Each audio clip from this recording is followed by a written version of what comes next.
Ndindo siwe vanubagu inguwa yedu katinga tati kubudirira mwari ari parutiwi pedura mbai muchirwa. My hitters don't die, the real hitters gon' shine and my people gon' rise.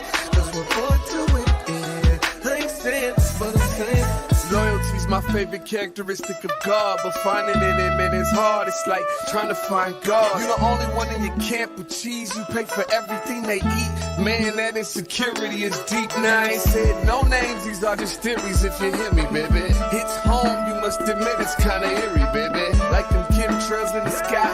Ain't the selling the slaves, kinda like the combines. We say everything in moderation, but don't do it in moderation. The lies of a gluttonous generation. 10-year-old girl. Hey everybody, it's your girl Trae Holiday, and I just want to thank y'all for rocking with me for season 1 of The Day with Trae. I got a few moments here that I am going to be sharing with y'all because there were so many great moments during the season, but I got my top 5 I really want to share with you all. And so we're going to get right into it and kind of do a whole throwback on all of these amazing episodes.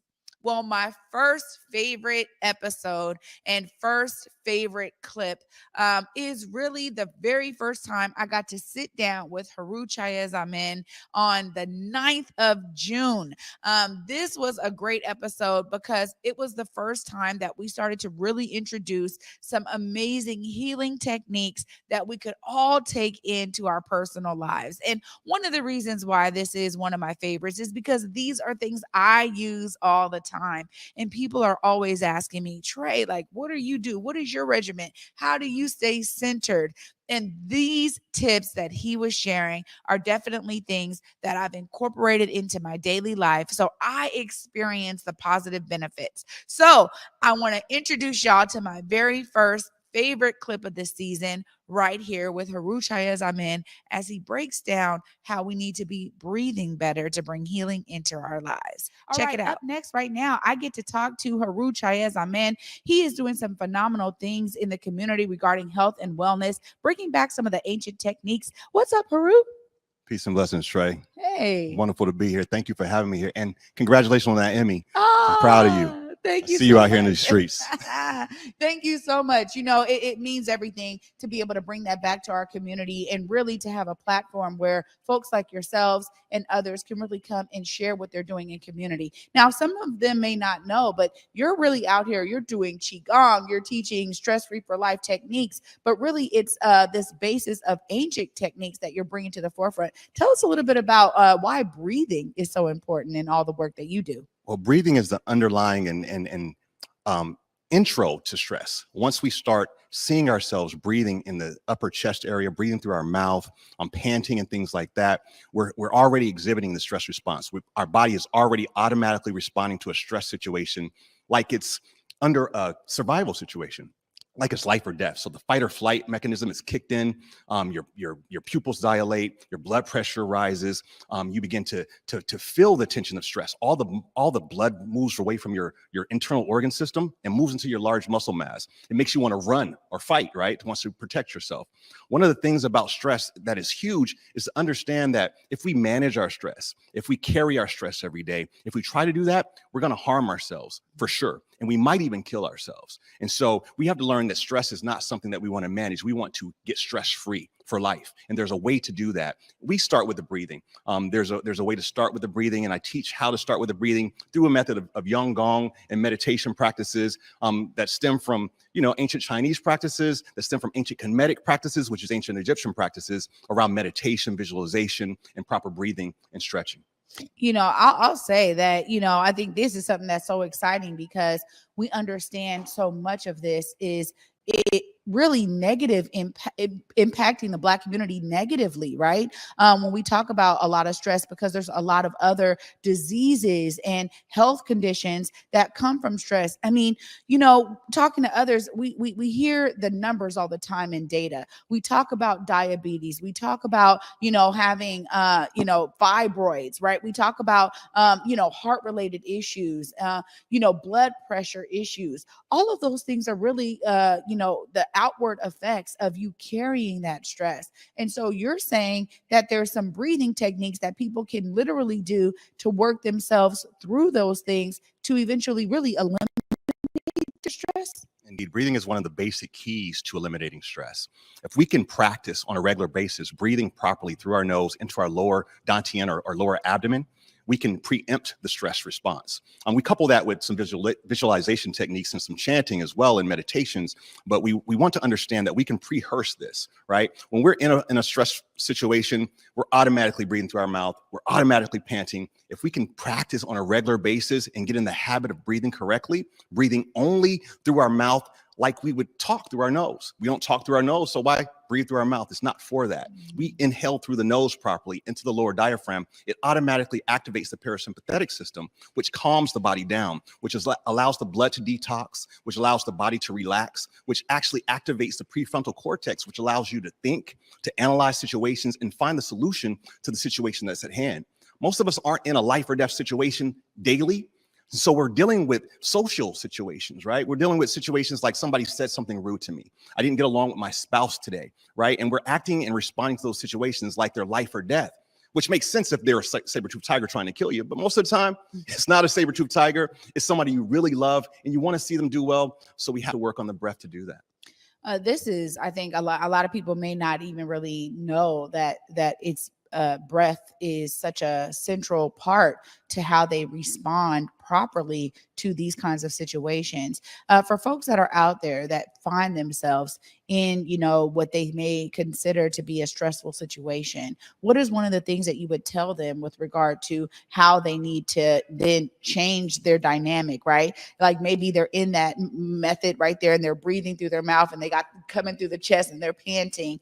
What are some of the things that you walk, people through? I know you have clients too. How do you walk them through that?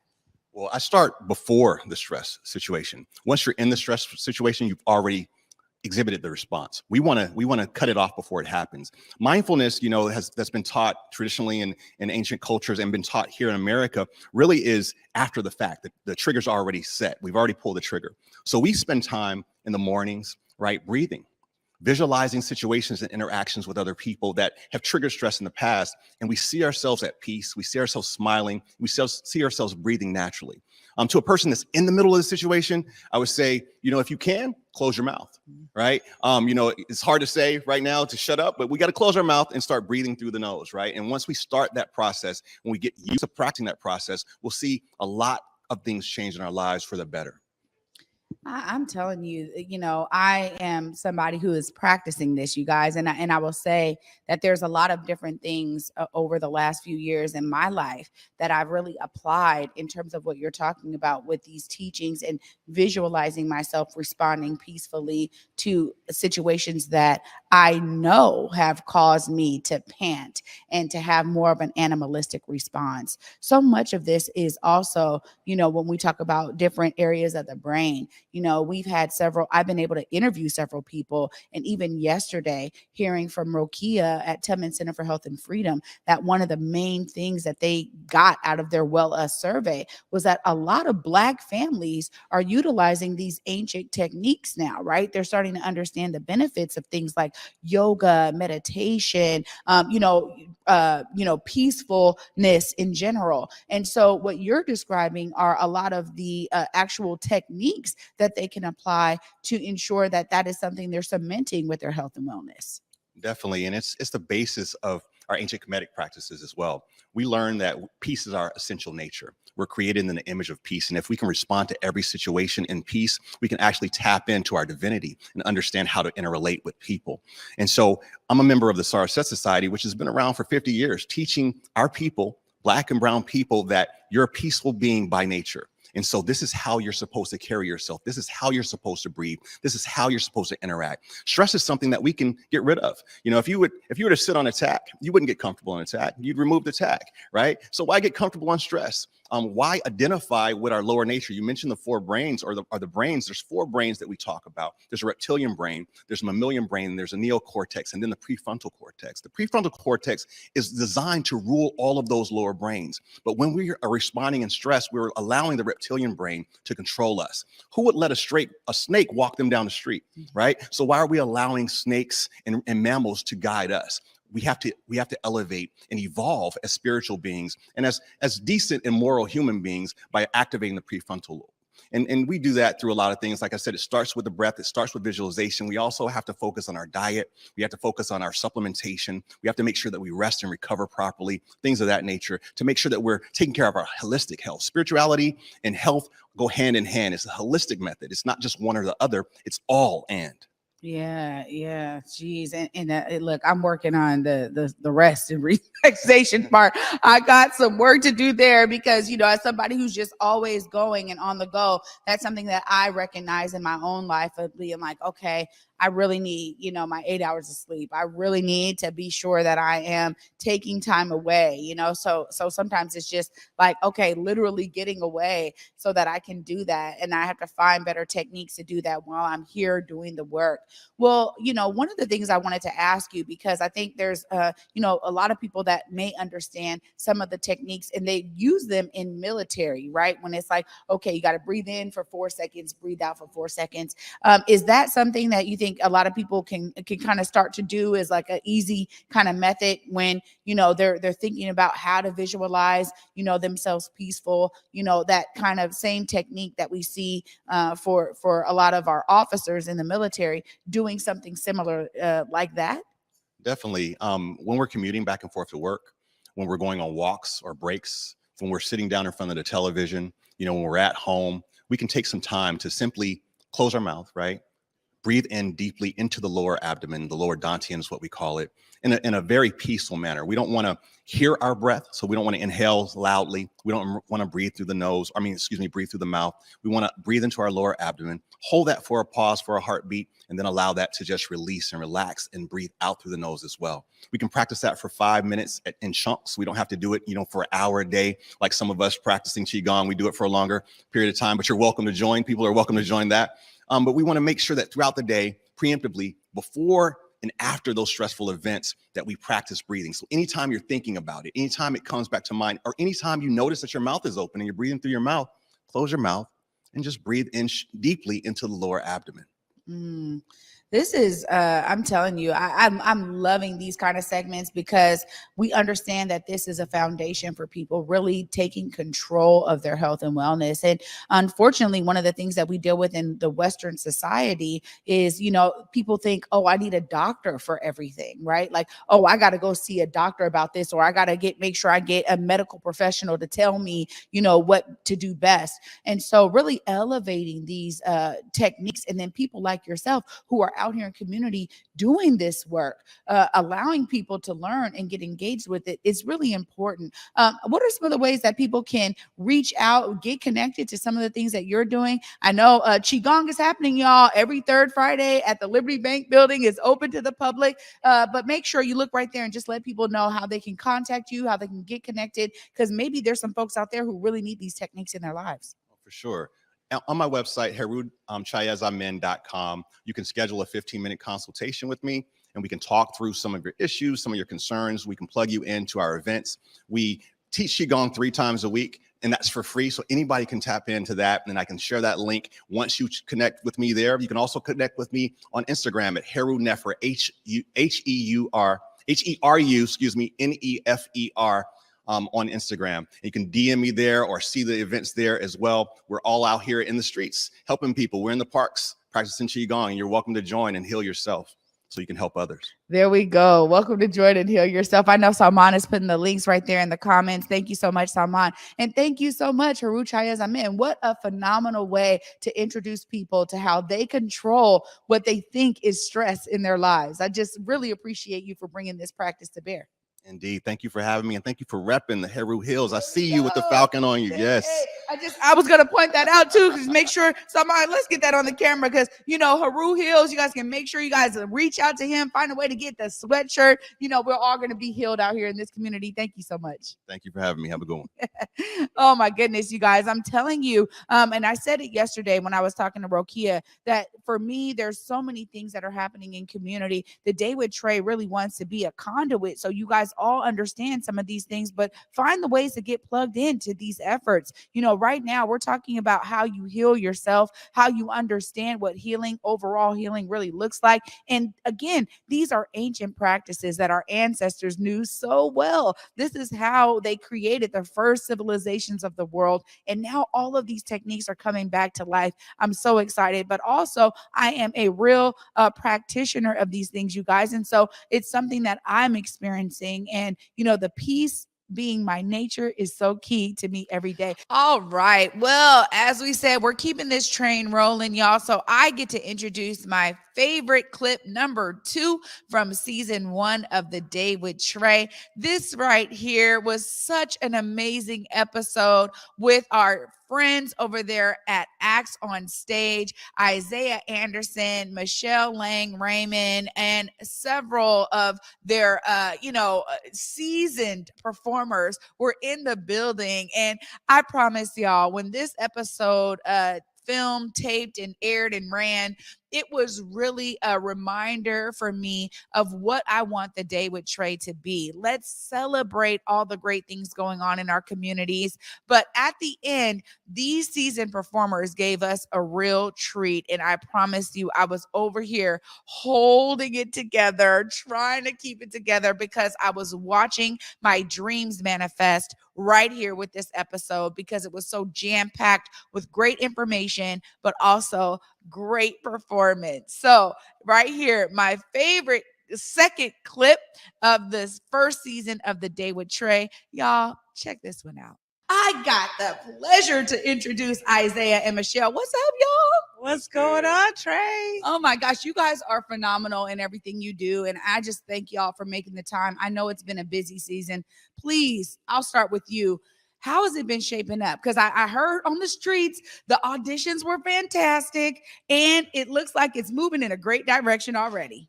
Okay, before he jumps in, though, I just got to start to say we are so thankful to come here today. And we did peep the new setup and stuff. And I was like, sister got a desk now. She got her own little station. So we brought a flower for you. But your greatness is filling up the table. So I'm just going to put it over here. And I hope we can start a trend where if you come to Converge with Trae, that you bring her a little gift, bring her something pretty to add to the set. So we welcome you to your new setup. Oh, thank you. So y'all are so family. I just appreciate that so much. Thank you. And I will gladly accept that addition to our phenomenal set here. I'm glad y'all are enjoying it. Start us off here, because you guys have been doing the Teen Summer Musical for years. And every year you guys find a way to revamp these dope stories. Crazy, Tell us, a bit about that process, kind of behind the scenes. Woo! All right. Well, the Teen Summer Musical, everyone knows, was created and designed and delivered to us by Steve Sneed and Rico Bembry years ago. But in 1997, they were able to start the process of allowing young Black youth to perform on professional stages. And years down the road, they said, Isiah, here's the baton, do what you do. And so myself and the team of individuals who has always made the Teen Summer Musical great, including Michelle Lang-Raymond, the one time Darcel Lorraine, Hubbard, one of my queens, and Danae Simone, and all of those great people made this program a wonderful, wonderful program in the community. And we are simply continuing that legacy. Remember that word. Yeah. Continuing that legacy this year with the greatest story ever wove. Michelle Lang-Raymond and I have talked about what we wanted the story to be like this year. I was very adamant about wanting to make sure people didn't forget the great music, the great talent that we had. And so I wanted to do hey, let's just do some scenes and songs from past shows. And Michelle was like, how about we talk about a story concerning legacy? And I was like, well, that's what I'm trying to make sure we keep up. Got you. I heard you. Yeah, see? And we've done it. We have a story, greatest story ever wove. It's a real positive story about a Black woman named Miss Banks, who owns a museum called Legacy Museum, and how she in this community is attempting to keep it live and relevant in a community that's changed. In a community that has changed. And so we totally take the Teen Summer Musical and its legacy to help recognize and inform our community of how we continue to make legacy. Well, this is something that's right up my alley. I mean, and I'm already getting goosies as you're just talking. Yeah, I'm just like, ooh. First of all, I'm a theater kid, number one, right? I mean, Garfield High School, you know, Langston Hughes, New Black Arts West. I mean, you name it. I was auditioning. I mean, I look at these young. I'll get emotional today because y'all are continuing in something that really cemented my childhood, right, and allowed me to be here where I am today, and to take all of that expertise that I learned over the years and to be able to use it in a way that's impactful to community. I'm always just so honored and humbled and grateful for that, right? But I got to bring it over to you, Michelle, because I have seen you perform lately. So I know that these teens are under some great expertise in you. Tell us a bit about how you saw the vision to really embed legacy in this year's musical. Yeah, when Isiah and I were talking about the story that we wanted to tell this year, we thought about I love that the Teen Summer Musical and Isiah always try to make sure that the story that we're telling is contemporary, right? Even if it's an old story, it has contemporary notes. And so we thought about, like, what does the world look like now that maybe it didn't look like a year ago or 2 or 5 or 10?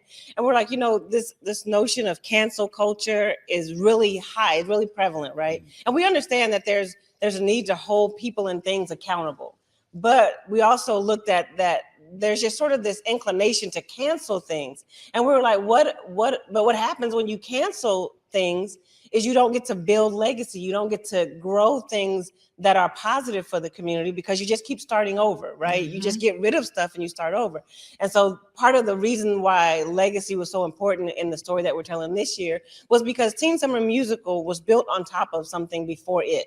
Right? Just like Converge is built on top of something before it. Yeah. And just like Northwest Tap is built on something before it. And just like Langston, you know what I'm saying? So many things in our community that we hold dear are built on something else. And a lot of times people think, oh, that's the first of its kind. And it might be the first of its kind in a way, but something came before it. And we wanted to sort of send a message or leave a message this year that said, let's honor the things that come before it as we build on what's to come, right? Like, we can get angry about a lot of things that happen in our city that you and Bill just reported about, or maybe not angry, but we can be informed about it in such a way that it moves us to want to create change and affect change. But change is not the enemy of progress or building legacy. And how do we do both in such a way where we honor what's been before us, but we also give space for what's to come? Yeah, I think that is so important. You got to have a good balance. And I see that happening with a lot of community-based organizations right now that are on the ground, just like what you guys are doing, right? It's important to realize, how do we embrace these changes, but how do we ensure that our history and our footprint doesn't get washed away and erased? This is exactly why, I mean, I have mentioned it already, but the reunion on Union, the bringing people back to the Central District just to enjoy a meal, share stories and history, it was so phenomenal this year. And it's just, when I am there and I'm seeing, even last year, I brought my grandma, right? And they're making all these connections, right? Because there's so much legacy, so much rich history. And I know, man, I come from that. I always got to uphold it in everything I do. That's literally why we have this amazing, iconic wall behind us, because we want to be reminded every day of all of these people that were here to make it what it is today. So I love that you guys are doing that. I mean, what are some of the highlights folks can expect from the show this year? Well, you can definitely expect some of those great songs and dances from those, you know, classic pieces, The Wiz, Snow White, Peter Pan, Uncle Willie's Chocolate Factory. So we're bringing them all back with some flavor to them. And our music director, Cedric Thomas, is really doing a phenomenal job with his team and making sure our youth. And for those of you who need to know, you have to know that this is the Teen Summer Musical. This is the essence. This is the heart of. This is the original Teen Summer Musical in every aspect. We rehearse Monday through Friday, 9 to 5. These young people are committed. They have professionals who teach them choreography, music, stage direction, and all of that. We stepped it up a bit further, and now our staff consists of Teen Summer Musical alums. Wow. Every last one of them. Oh my God. Yeah. You guys, Yeah. I mean, I'm trying to control my goosies, but they're uncontrollable right now. This is, for me, is You call them everything. gooses? Yeah, my goosies, right? Like they're like, oh my gosh, because honestly, it is so exciting. One of the things that I am always working on is establishing pathways for our talent to stay here, because we understand, like, okay, go to that HBCU. Okay, young bro, young sis, do that. But then bring that brilliance back.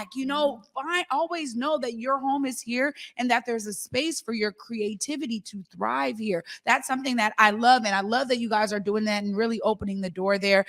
Before I let you go, I know it's coming up. I'm excited because we're going to have a whole performance. But Michelle, I want you to make sure that folks know, because they can start getting, in their minds when to get these tickets. You can look right there. Make sure people know how to come and enjoy this show. Just let me say, Isiah is so glad that you asked me that question, because he hates this part of every interview. And that's okay. That's why I'm here. First of all, this year's Teen Summer Musical is being managed by Acts on Stage Theater. It's a theater that Isiah and I started. And so again, like he said, it's the same Teen Summer Musical. It's just being managed by us. In the aftermath, or during and in the aftermath of the pandemic, we had to find new ways to continue legacy, even when the world stops. And so you can go to our website. It's actsonstage.com, ACTS onstage.com. But the easiest way to get tickets is just to go to our.show/Teen Summer Musical. Our.show/Teen Summer Musical. And all the information you need is there to get you tickets. This is the first year we're doing an in-house performance of 12 shows. We normally do five.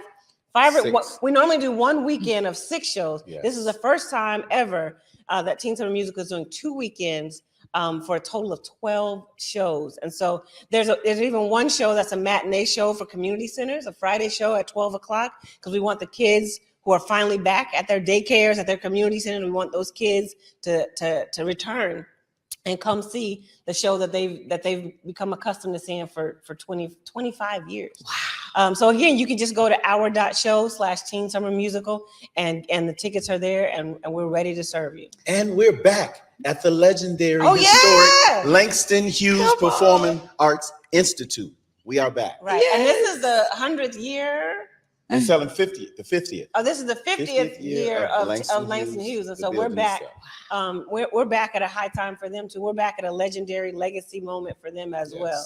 So we're excited. We're so excited about this. Gosh. We're so excited. We really are. Like a lot of, Isiah has told the story so many times about how Teen Summer Musical was birthed because we had so many kids of color, Black kids especially, and particularly, who just were not getting cast in lead roles. Anytime that they would go audition in other communities because they wanted to have a career or they wanted to try a career in the performing arts, they would essentially get regulated to the ensemble. They would become a singer and a dancer in the background. And so Teen Summer Musical was launched because we're like, we have kids who deserve lead roles, who shouldn't have to prove that they deserve to be Snow White because they don't look like what you think Snow White should have looked like, or they don't deserve to. All they look like is the Wiz or Dorothy from the Wiz, because the Wiz is Black. But you know what? We have Snow Whites, we have Cinderellas, we have Peter Pans, and this year we have a whole new cast of characters because this year this show is written by Isiah. Wow. And so that's why Teen Summer Musical was birthed, because we were like, our kids deserve lead roles, and so that's what we're doing.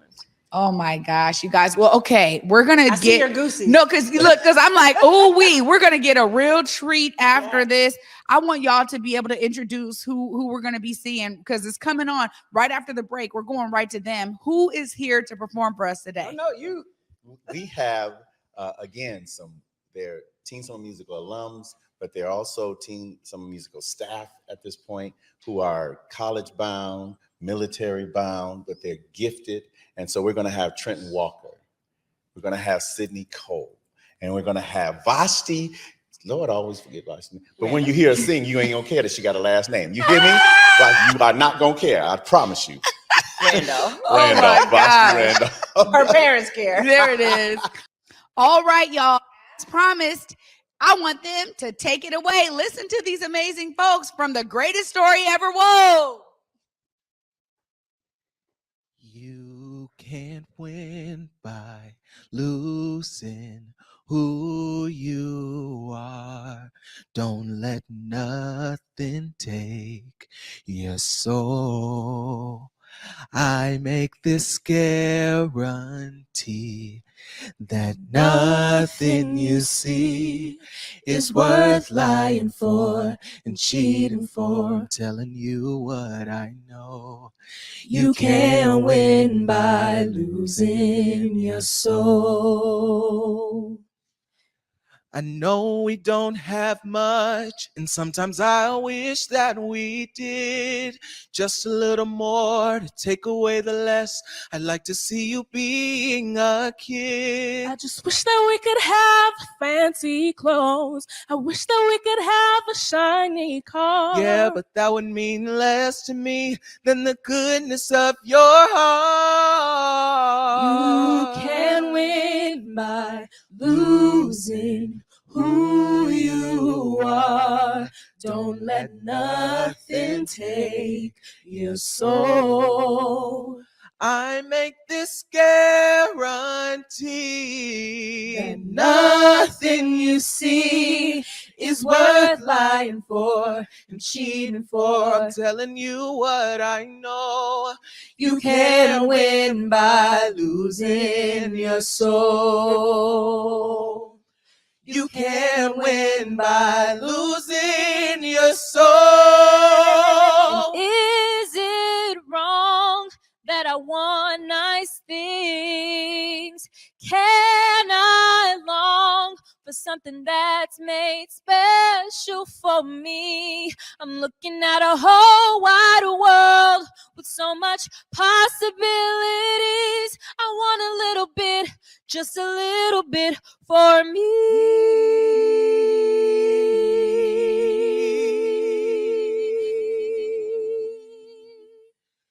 You can't win by losing who you are.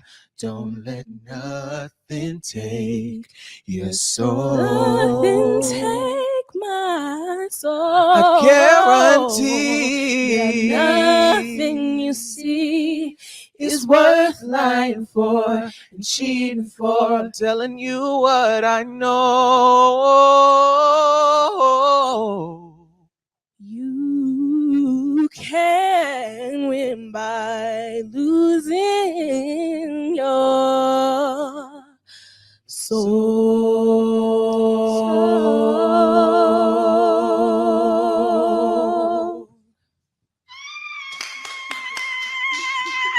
Oh my gosh. Oh my. Hey, fantastic job, y'all. A little bit of tear here because I'm telling you, amazing. Thank you guys so much for gracing us with your amazing talent. Wow. Well, we are continuing on our favorite moments from the season 1 of The Day with Trae. Some of my top favorite moments, y'all. And this was a real treat. Coming up in 3rd place here, but could have easily been 1st place, is the time I got to connect with Amanda Seales, y'all. She is such a huge star and a great advocate for so many amazing liberation style movements. She embeds that into her work when she is out there on tour. And we got a chance to see her right here in Seattle. And I was so grateful that she was able to make some time to spend a little bit of time with me on The Day with Trae, telling us about her show and her tour, and also letting our audience know who she is and what she's about.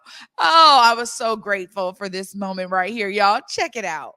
You guys, no further ado necessary. I get to welcome in Miss Amanda Seales joining us from StreamYard Link. What's up, Amanda? Are you muted?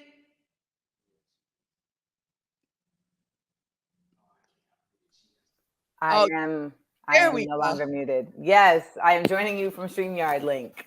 Yeah, look, I'm like, I don't know where you're at in the ethos. I don't want to say you're in one specific place, but I know you're on that link. How are you? I'm great. I'm great. Thanks for having me. Absolutely. I got to say, I really thank you for making time in your busy schedule. And I'm so excited that you'll be here on Friday. You have done previous tours before. People have seen you all over the airwaves throughout Hollywood.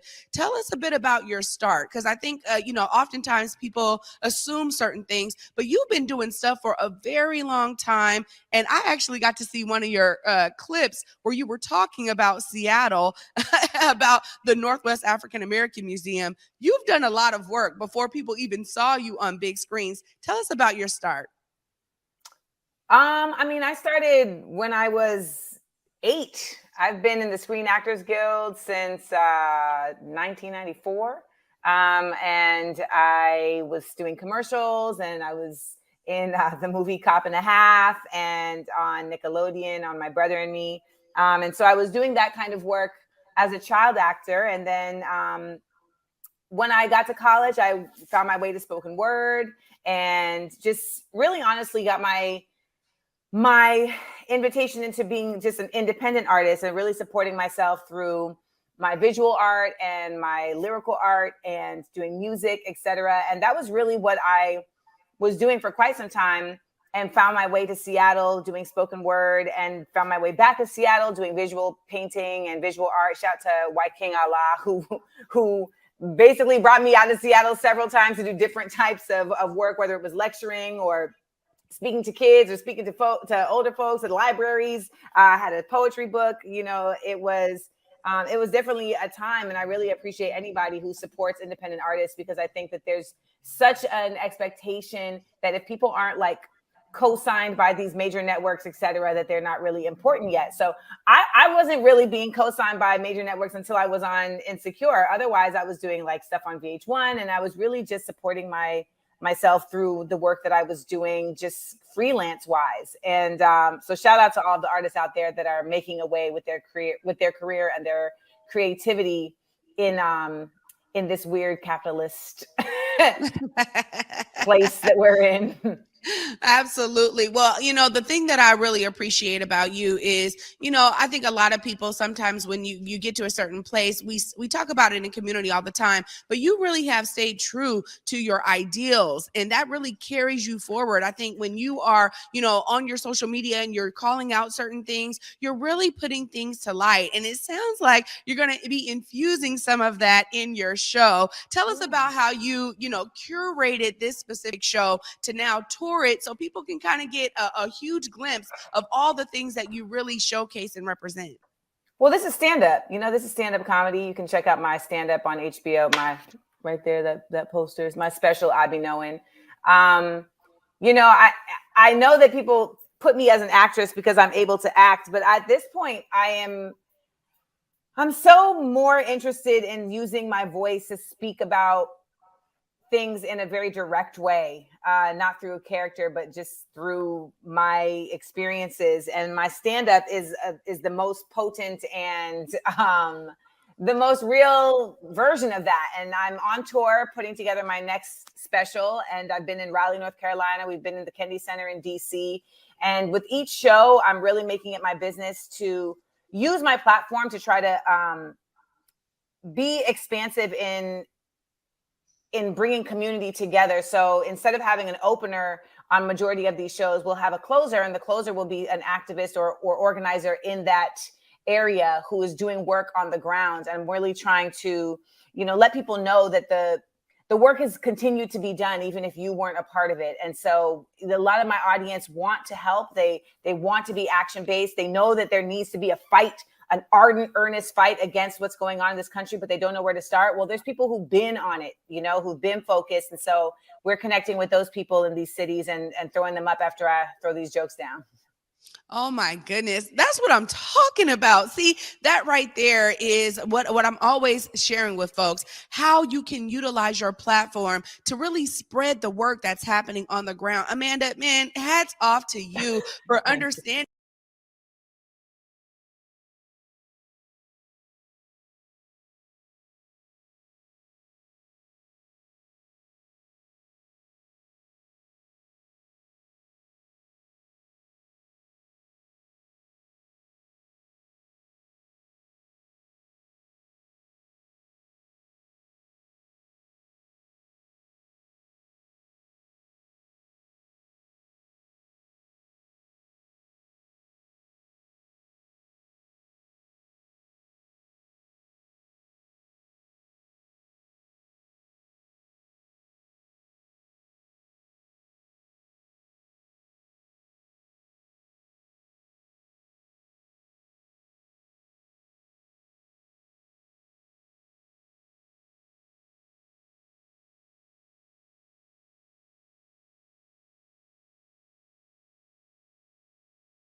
All right, y'all. I am loving these top moments from the season 1 of The Day with Trae.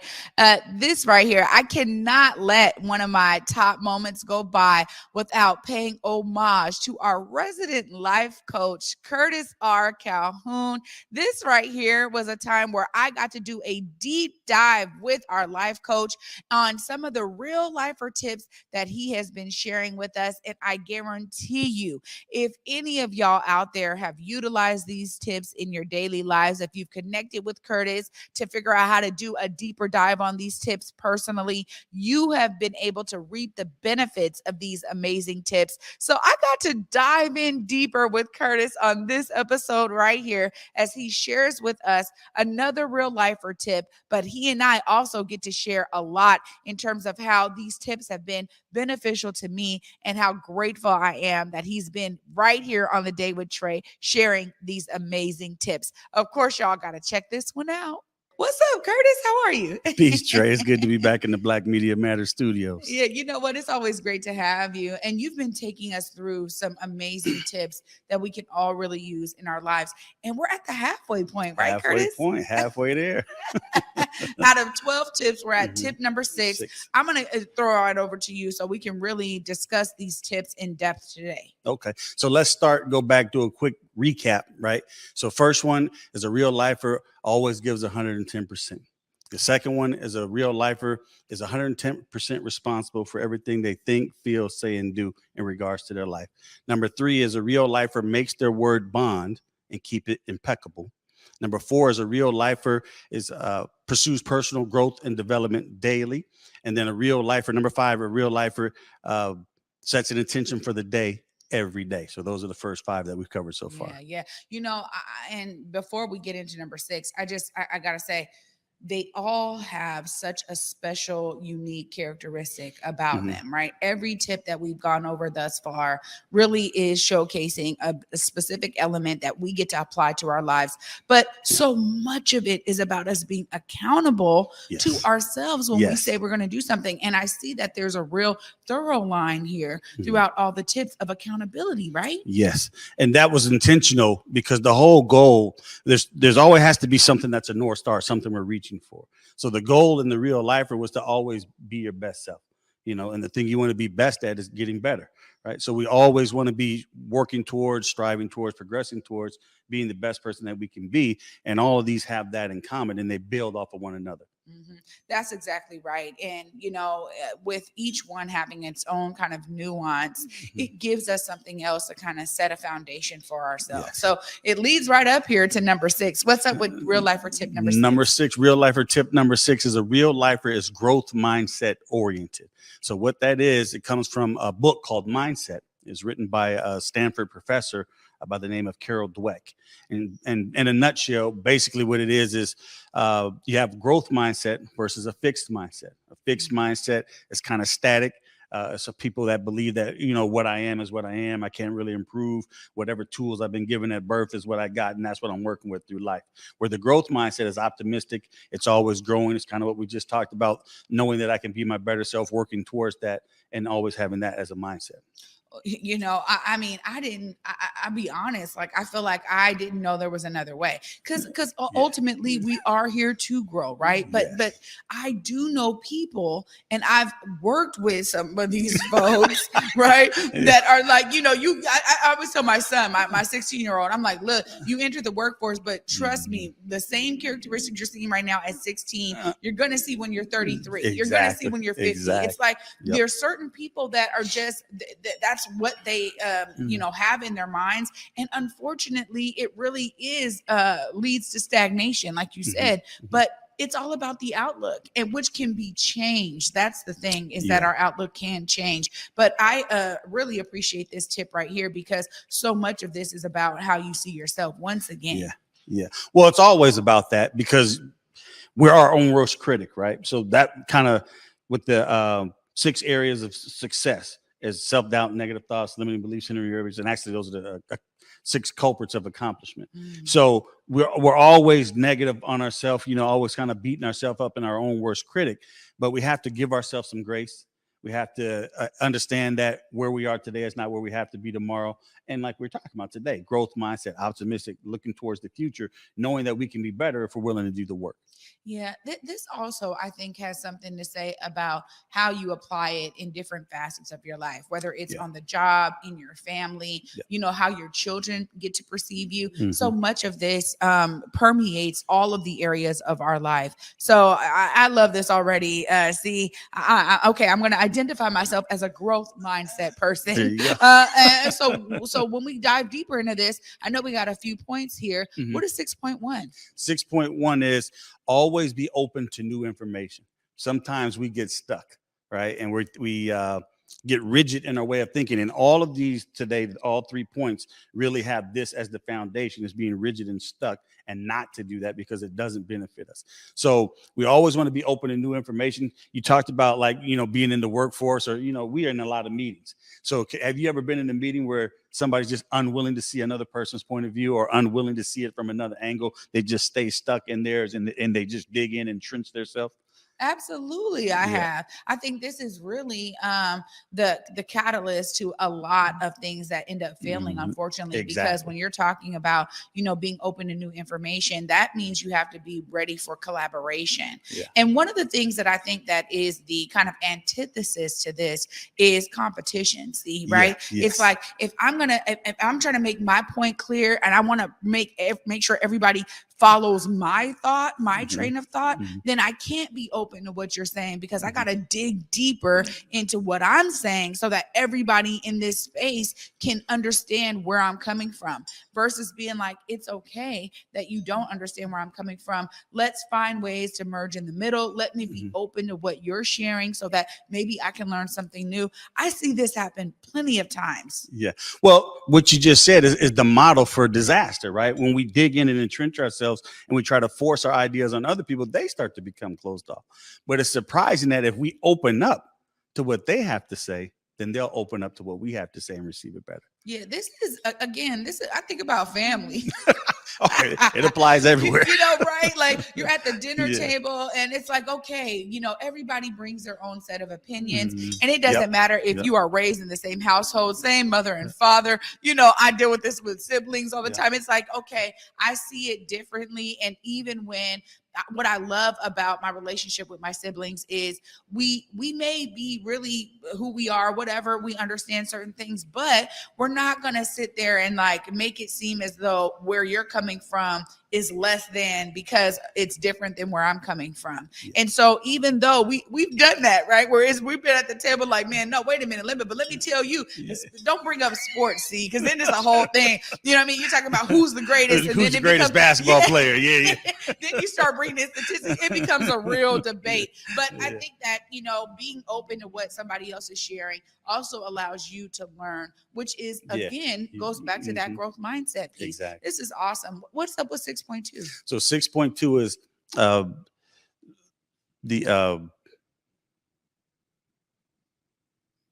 be flexible and adaptable in your thinking. So with this one, it's important because, again, that rigidity, if we get rigid in our thinking and the way we think, then we're unable to pivot when it's necessary to pivot and the opportunities present itself. This is what every time, see, they build upon each other. You know, we were just talking about growth mindset. Then we're talking about being open to new information. In order to do that, though, you have to be fluid and flexible in your thinking. You really do. Adaptable in certain situations. Always. I've really been able to apply this on different jobs, right? Like at one of my first jobs out of college was, you know, they gave me a job description. They told me to do a real specific job, and everybody in that department was doing that specific job. But I could see that there was like, you know, a cog in the wheel, you know what I mean? Where it was like, it was stopping our productivity. And so rather than me just doing what was there, I was able to adapt a bit right there and literally created a whole new department because they realized, wow, we didn't understand that this was happening in this kind of production line. But sometimes you have to be able to do that. And this takes me back to one of the things that I live by, see, is what my mama taught me. My mom always says, be fluid and flexible.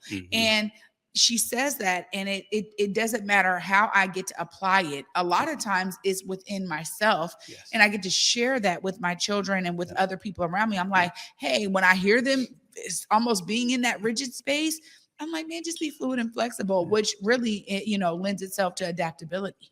Well, I have a mentor, and he gave me this thing. You have to have a little bend in you, because if you don't, you'll break. Right. So when you're talking about being fluid and flexible, we have to, for our own mindset set and for our own self-care, because when we're flexible, we don't feel like we have to force things, and we're able to relax, and that stress level stays down.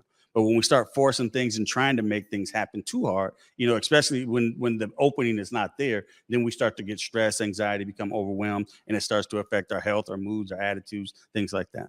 Yeah, this is so true. And, one of the things that I think I was able to experience in terms of like mentors and people around me, family, my elders, is that I see both sides. Honestly, I see both sides of this scene, right? Where it's like, I can see the end result when you're not that way. Yes. And unfortunately, we have some folks that, they're like, oh, look, I've been this way my whole life. Certain elders, I've been this way my whole life. Ain't no changing. You can't teach an old dog new tricks. Exactly. All this, right? Exactly. But it's like, no. And I'm always like, but no, that's not true. Honestly, it's a choice once again to say, I'm going to be adaptable in this situation. I'm going to learn from my grandbaby. Let me, instead of me feeling like I have lived all this life, and so I'm just going to be a certain way, let me actually hear what they got to say. And it's interesting because I've experienced this through the wave of technology. You see a lot of younger folks teaching some of the older folks how to use some of these apps and cell phones and different technology, because it wasn't something that they grew up with. So even though you have all of this lived experience, this right here is a new addition to society. It's a new addition to life. And it's one of the ways to apply that very principle right there. See? Yeah. Well, when you say you can't teach an old dog new tricks, we know that as the old saying, right? So when you look at those people and you look at their lives, a lot of them are complaining. Right. And a lot of them are not happy or satisfied with the results that they're getting or the outcomes of their lives, the things that are going on. But they don't understand that that's what it's tied to, not learning those new things, not being flexible. It's like a person going in the wrong direction. Once you find out you're going in the wrong direction, you don't keep going. You go back, start over, figure it out. But you don't keep going in the same direction. Right. You got to make a change. And that's where the flexibility, what we heard with COVID, pivot, things like that. Yeah, you mentioned COVID, and that was one of the things that came to the top of mind for me, is that we also talk about this in terms of systems, systems not being able to adapt and be flexible in their approaches. But we did see a huge change in that when COVID hit for all of us. I mean, it was like, okay, we didn't have all of these things put in place, but now we have to be thinking about ways to keep our society safe. And there was a major pivot in adaptability that had to occur in order for us to really be responsive to COVID. And so, I mean, when you talk about these real lifer tips, I love this because they expand the spectrum. See, it's, it's not just about individuals, taking on these tips. I mean, this is like great for systems and institutions and entities and organizations to understand these tips as well, because they're going to apply at all levels. Yeah. Well, that's the approach with the real lifer and the coaching that I do. We work with individuals and organizations, but we know that organizations are made up of individuals. So if we can change the individual, we know by default the organization will change. Yeah. If everybody's kind of moving with this in their minds and really creating kind of like a systems of approach, that this is how we move, right? Yes. That right there is key, particularly what I experience in a lot of our community-based organizations. We have great ideas, great work that we're doing, but we need this kind of foundation in terms of the set of principles that really guide and govern how we move. So I really appreciate this. What's up with 6.3? So 6.3 is when you know better, do better. It's kind of like we were talking about going the wrong way, right? So a lot of us get stuck in this where, and even I was thinking about this morning, we get stuck in the past and things that we did in the past. But if we take this and adopt this mindset of when we know better, we do better, we don't have to beat ourselves up over mistakes that we made. And we're able to move forward knowing that we're getting better, we're improving. And what I didn't know. But now that I do, I'm going to use and apply that. Hey, I say this all the time, specifically about the way that I eat, right? I can't, like, my body feels different. If I go to the junk and if I'm doing fast food or whatever, I know it because I feel it in my body. If I'm really putting things in my body that are beneficial, I can feel that as well. And that has been really new learning for me. Like, of course, there was always this idea of like, let me balance my greens with my meats and with my, you know, with my starches. Let me have a well-balanced diet. But then as I started to learn more about certain processing and things like that, I'm like, oh, wait a minute. I'm putting all of these different kind of preservatives in my body and it's affecting me in ways that are not beneficial to me at all. So this is something that I apply and I say it all the time. So my family is always like, what? You ain't gonna eat this. And I'm like, no, I can't do it. You know, I'm like, when you know better, you got to do better, guys. But it's also about application, right? Because learning is not just for learning's sake. Like my friend said to me, learning is knowledge and wisdom is knowing when to apply it, right? She just said that to me, right? And so I'm like, oh, you know, no, that's absolutely right. A lot of this is about application. Yes, absolutely. But it's hard to apply it if you don't know it. And then it's hard to remember it if you haven't internalized it. So it's important that we practice it every day. That's why these come along with a checklist. So you can check off every day, have you done these things? And then you can kind of see where the holes are on the page for the week that, okay, this is the area I need to focus more attention into. You know, some of these things are natural, where some of these things you have to be more intentional. Yeah. Well, also too, when we talk about all of the different ways that these things can be applied, I think over time, I'm sure through these checklists and you're doing them daily, you actually get to see areas of your life where it's like, wait a minute, okay, I'm not applying this so much here. I'm still saying true to, like, I don't like that dude and I don't care, right? And so in that regard, I'm not applying these things in that area, but you can probably see over time where the application is sticking, because again, we're talking about these being tips for not just individuals but institutions and everything. So maybe they're like, oh yeah, no, I've been using real life for tips on my job, but then when I get home, you know what I'm saying, my spouse, I'm like, wait a minute, man, you know what I mean? I'm staying firm in how I am and I'm not being adaptable, I'm not being flexible. Is that also one of the kind of byproducts of really utilizing these tips over time? Oh, absolutely. Because remember, one of the biggest things we want to focus on is our belief system, and always being able to analyze and assess that belief system and seeing if it's serving us. Because what no longer serves us, we have to let go. But we're unwilling to do that because, you know, we talked about when you're going in that wrong direction, sometimes it just feels more comfortable. I know, you know, but without thinking. So it's important that we analyze that belief system and understand how those beliefs are affecting our change in other areas and not just one. This is not the end all be all by any means, the real life or 12 points, right? But it's a foundation, it's a start, and then you build off of that with other knowledge. Yeah, it's a solid foundation too, honestly, because it is a constant check on yourself to be sure that, again, like that just came to me because I'm like, wait a minute, we've been talking about all these real lifer tips. We're at the midway point now.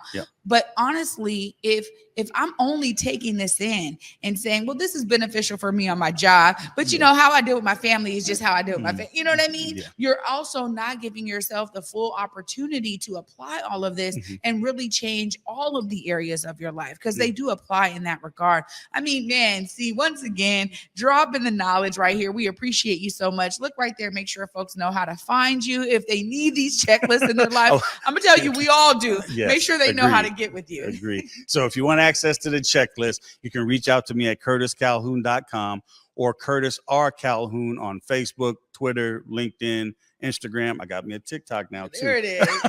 So, and YouTube. So you can find me there and you can reach out that way. Oh, amazing. Thank you so much again. Our resident life coach in the building. These tips have been phenomenal. I just appreciate you bringing this to this platform right here so we can share it with everyone. Thanks so much, Curtiss. Thank you. Peace, Trae. Appreciate it. Absolutely.